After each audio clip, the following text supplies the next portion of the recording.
Hi hello guys అందరు ఎలా ఉన్నారు? సో మరొక బ్లాగ్ అనమాట. సో మేమైతే ట్రైన్లో అయితే జర్నీ చేస్తున్నాం. ఇంతకీ ఎక్కడికి అని అనుకుంటున్నారా? సో మేమైతే కలకత్తాకు అయితే వెళ్తున్నాం అనమాట. సో అక్కడ ప్లేసెస్ ఎలా ఉంటాయో ఏంటి దాని గురించి కూడా నేను ఖచ్చితంగా మీకు ఒక వీడియో అయితే షేర్ చేస్తాను. ఖచ్చితంగా చూడండి. నా ఛానల్ అయితే first like share and subscribe అయితే చేసుకోండి, సపోర్ట్ చేసుకోండి ప్లీజ్ గాయ్స్ కొంచెం. సో ఇక్కడ ఏంటంటే చూడొచ్చు, సోను అయితే బిస్కెట్స్ తినడంలో బిజీగా ఉందన్నమాట. సో ఎప్పుడైనా సరే ట్రైన్లో ఎప్పుడైనా ఇంటి ఫుడ్డే ప్రిఫర్ చేస్తాం మేమైతే, అదే చాలా బెస్ట్ అనమాట. సో ట్రైన్లో ఫుడ్ అంతా బాగుండదు, మనమైతే తినలేము. సో ఇంటి నుంచి అయితే మమ్మీ నువ్వుల లడ్డు అయితే చేసుకొచ్చింది టైంపాస్గా స్నాక్స్ తినడానికి ఉంటాయని.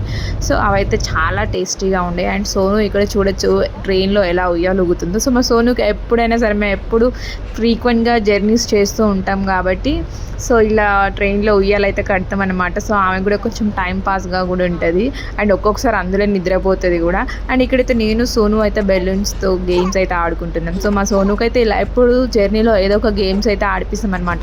ఎందుకంటే చాలా లాంగ్ డిస్టెన్స్ జర్నీ కాబట్టి ఫ్రీక్వెంట్గా చేస్తూ ఉంటాం కాబట్టి సో ఇలా కొంచెం గేమ్స్ ఆడితే కూడా కొంచెం తనకు టైంపాస్గా ఉంటుందని, అంత బోరింగ్గా ఉండదు ఒకటే దగ్గర కూర్చోనని. సో ఇక్కడ తను వాళ్ళ అమ్మమ్మ అయితే ఇద్దరు గేమ్స్ ఆడుకుంటున్నారు. సో యాక్చువల్గా రియాలిటీ ఏంటంటే చాలామంది పిల్లలు నేను అబ్జర్వ్ చేసింది, ఈవెన్ నేను కూడా సరే నాన్నమ్మ వాళ్ళ కంటే అమ్మమ్మ వాళ్ళతోనే బాండింగ్ ఎక్కువ ఉంటుంది. అది ఎందుకో ఏమో నాకైతే తెలియదు. ఎవరికైనా సరే అది అమ్మమ్మ అంటేనే ఎక్కువ, అమ్మమ్మ తాతయ్య అంటేనే బాండింగ్ ఎక్కువ ఉంటుంది వెన్ కంపేర్ టు నానమ్మ తాతయ్య. సో ఇక్కడ చూడొచ్చు సోను అయితే ఫుట్బాల్ అయితే ఆడుతుందన్నమాట దాని బెలూన్తో.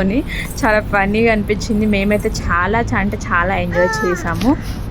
అండ్ సోనుకి ఏంటంటే ఎప్పుడు చూసిన ట్రైన్లో ఇటు నుంచి ఐ మీన్ గేమ్స్ ఆడుకోవాలి, మస్తీ చేయాలి అన్నట్టుగానే ఉంటుంది. అండ్ చిన్నపిల్లలకి ఎవరైనా సరే చాలా తొందరగా క్లోజ్ అయిపోతారు.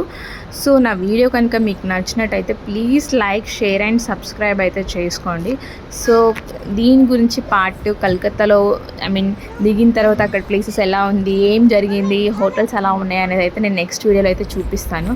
సో ప్లీజ్ ఖచ్చితంగా like share and subscribe. Thank you.